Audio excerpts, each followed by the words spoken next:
Hello everyone, I am Assistant Professor Milan Patel from Mahatma Gandhi Institute of Technical Education and Research Center, Navsari. Today we will discuss chapter number 1 Induction Machines of a subject Electrical Machine 2 having a subject code 3150910 of the semester 5th of BE Electrical Engineering. So following points will be discussed in today's video lecture. First one is induction motor construction, basic induction motor concept, the equivalent circuit of an induction motor. So three-phase induction machine. So first of all, introduction of the three-phase induction machine.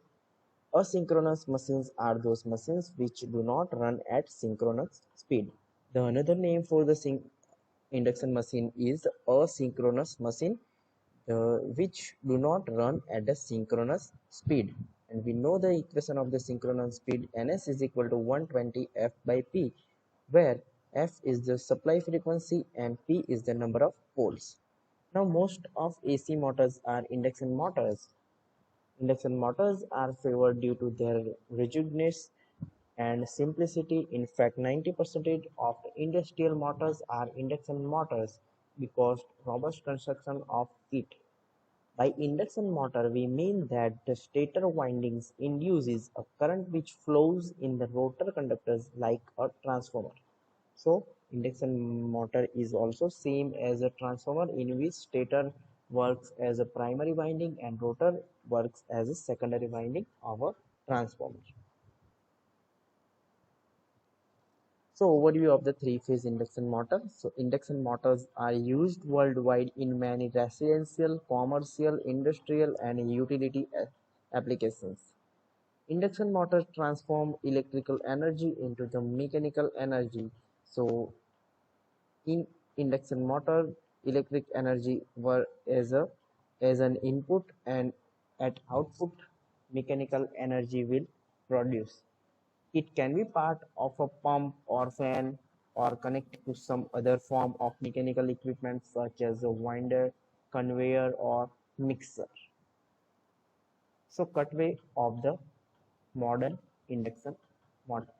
So this is the cutaway of the induction motor, in which this is the outer frame. This is the outer frame. This is the terminal box. This is the terminal box in which we will give the supply, and this terminal box is directly connected to the stator winding, and stator winding is placed on the stator slot. Stator winding is placed in the stator slot. This is the fins. This is the fins for the heat dissipation purpose. For the heat dissipation purpose, one fan is connected with the main shaft, and it will rotate with the main shaft, and this fan is for the cooling purpose of the electrical winding and electrical machine. So this stator winding is may be connected in star or delta based on its application.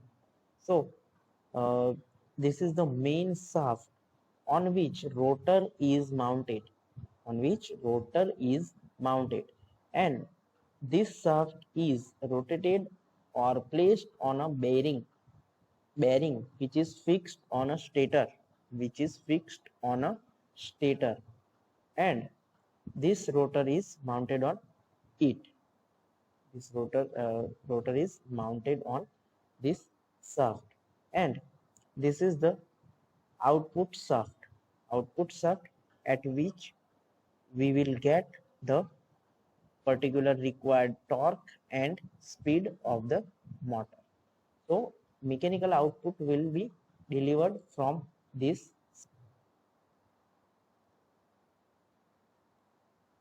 The induction machines may be classified in many ways. First one is with rotary or linear motion. With rotary or linear motion, if the rotor rotates in a rotating manner, then it is called rotary induction machine. If the secondary of the induction machine is in motion of linear way, then it is called linear motion. So second one is a three-phase supply or a single-phase supply. If the motor input is three-phase supply, then it is called three-phase induction motor. And if the supply is single phase, then it is called single phase induction motor with wound rotor or squirrel cage rotor. Suppose the motor is used squirrel cage type rotor, then it is called squirrel cage induction motor. Squirrel cage induction motor. And if the motor is placed with a wound rotor or slip ring type rotor, then it is called wound rotor induction motor or slip ring type induction motor. So these are the basic types of the induction machine. Now construction. Now construction. So the three basic parts of AC motors are the rotor, stator and enclosure. Rotor, stator and enclosure. So the stator and the rotor are electrical circuits that perform as electromagnets. The stator and rotor mainly consist with a stator winding and a rotor winding, and it is an electrical circuits that performs as electromagnet. So stator winding and rotor winding performs as an electromagnet. So in this figure, we can simply see that this is the terminal box having input supply voltage. This is the fan mounted with the rotor shaft. This is the stator. This is the enclosure of the all the parts. This is stator.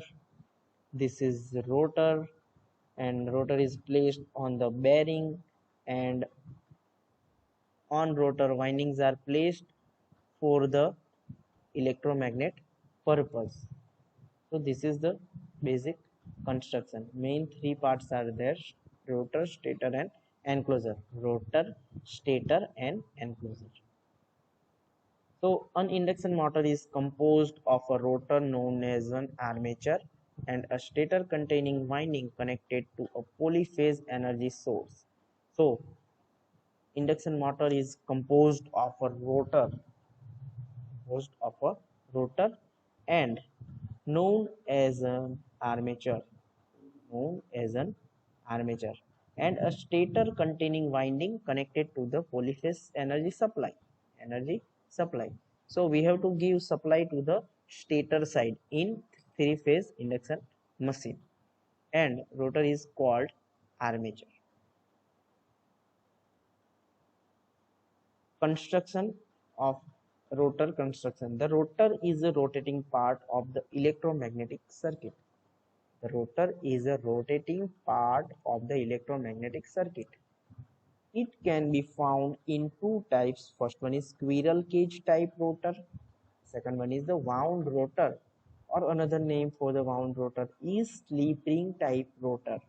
However, the most common type of rotor is the squirrel cage because of its simple construction and robust construction. So induction motor types: squirrel cage type.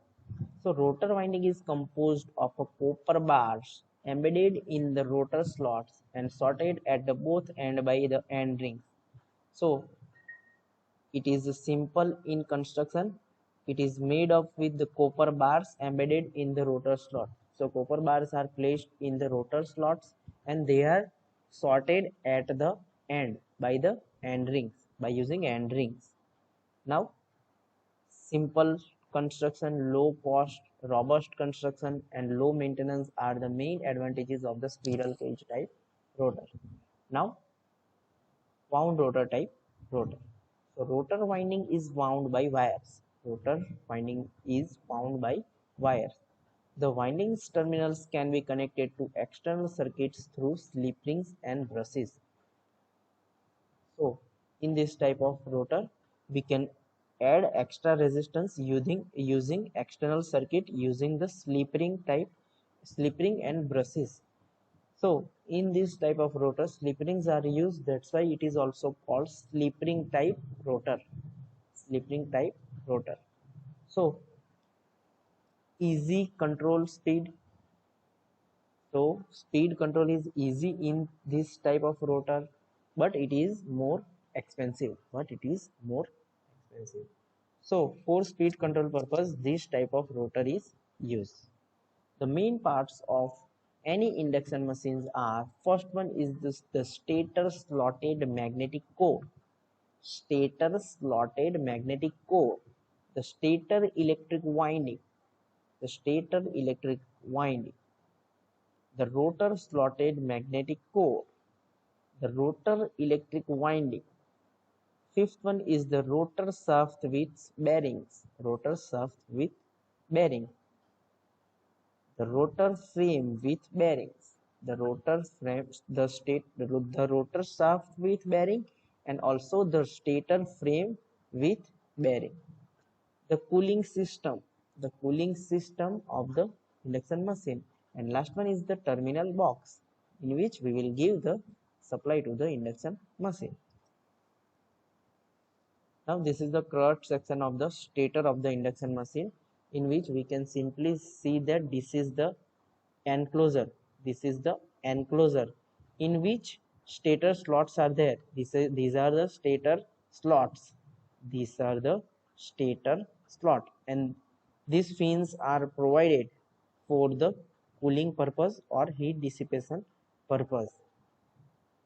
These are the terminal of the stator winding. These are the terminal of the stator winding.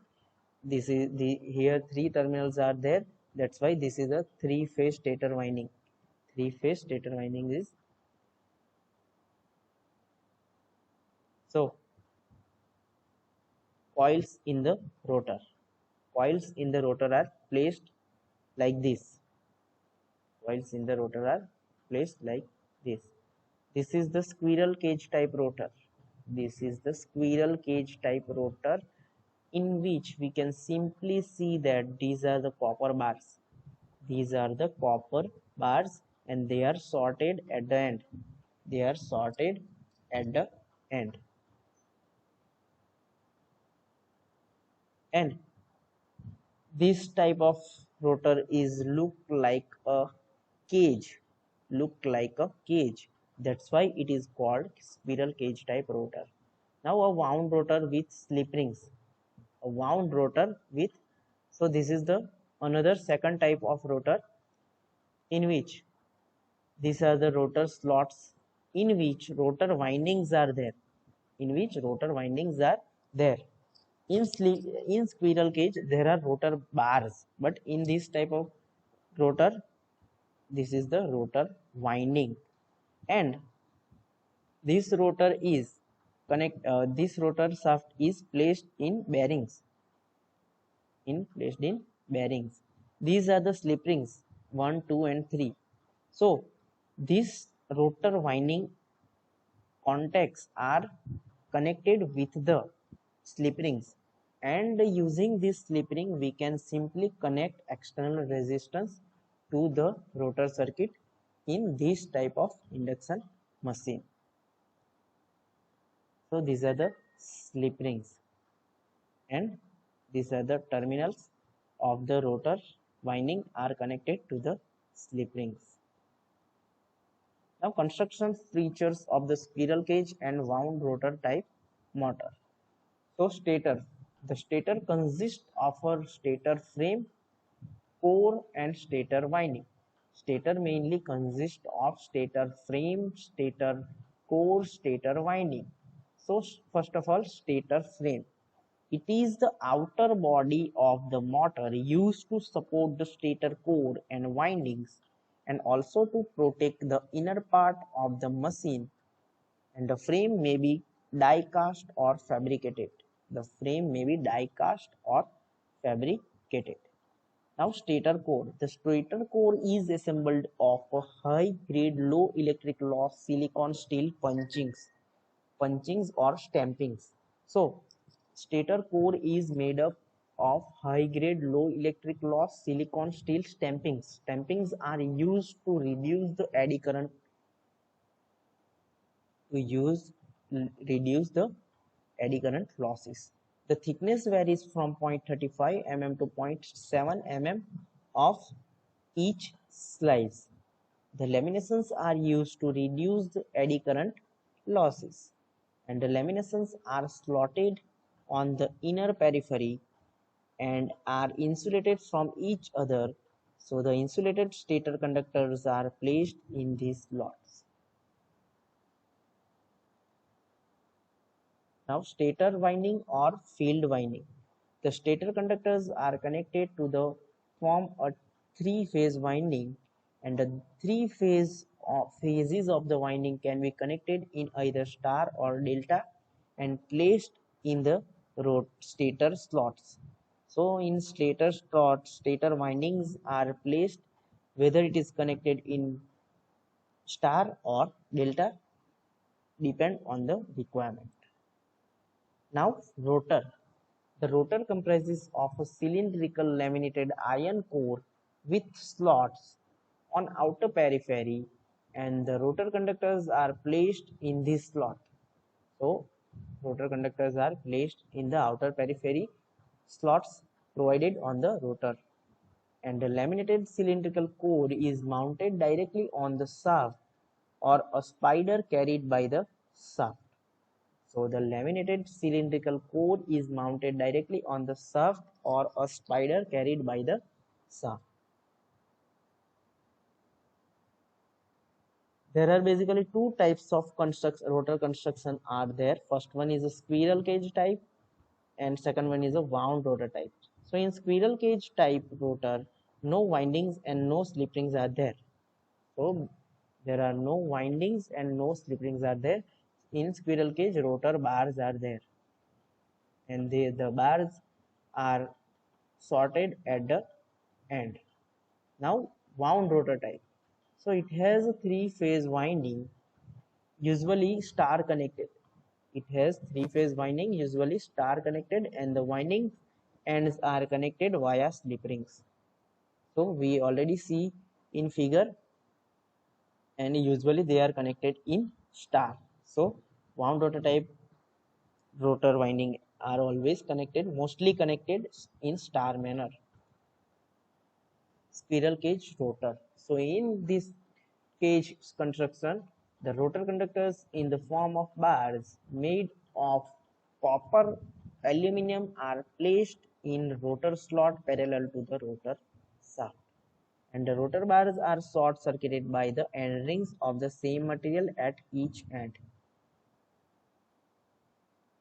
So the rotor bars are short circuited at the end by the end rings because to form a closed circuit,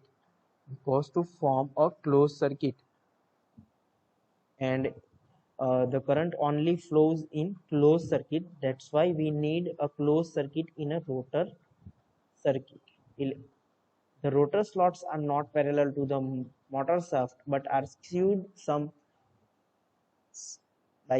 at some angle to reduce the magnetic locking of the stator and rotor, and also to reduce the humming noise while running. So rotor slots are not parallel to the motor slot. The rotor slots are not parallel to the motor shaft but are skewed at some degrees to reduce the magnetic locking with the stator and rotor, and also to reduce the humming noise during the running condition. Now this is the squirrel cage rotor of the induction machine. So these are the copper or aluminum bars parallel to the each other, and they are connected by end rings at the end. Connected at the end rings at the end point. So this is the copper or aluminum ring. Copper or aluminum ring. This is the rotor core, and these are the rotor bars. So this is a simple construction of the squirrel cage type induction motor, and it looks like a squirrel cage rotor. It looks like a squirrel cage rotor. That's why it is called squirrel cage type rotor. Wound rotor type. The rotor is wound with an insulated winding similar to that of the stator. So the in this type of rotor, the rotor is wounded with the same stator winding. Same stator winding. The rotor winding is always three-phase winding, and the winding may be star or delta connected. The rotor winding is also three-phase winding, and it may be star or delta, but star connection are usually preferred for external use of the resistance for the speed control purpose. And the three terminals of the star connections are brought outside the rotor and connected to the three slip rings, and the carbon brushes are passed on the slip rings, and external resistance can be inserted in series with the rotor winding for speed and starting torque control. Speed and starting of the torque control. So this is the simple figure for the wound rotor type induction motor. So these are the rotor winding for the three phase, first phase, second phase, three phase. These are the three windings for the three different phases, and the end of the and they are connected in star manner, and another end of the these windings are connected to the slip rings, and by using these slip rings we can connect external resistance easily to this rotor circuit. So now differences between the squirrel cage induction motor and the slip ring type induction motor. So in squirrel cage induction motor, it is simple in construction. This slip ring type is complex in construction. Squirrel cage induction motor is reliable and cheap. Higher initial cost of slip ring type induction motor. Maintenance free squirrel cage induction motor. Increased maintenance due to the slip ring and brushes. Its winding can adjust itself to only number of stator poles. Both the stator and rotor winding must be wound for the same number of poles. So in this motor, stator poles and rotor poles are depend on the winding construction of each stator and rotor winding. Starting torque cannot be controlled. So in slip ring type induction machine, starting torque can be controlled by using external resistance connected in series through slip ring brushes construction. So this is the basic construction and different types of induction machine, three-phase induction machine. So thank you for hearing me. If any query, then contact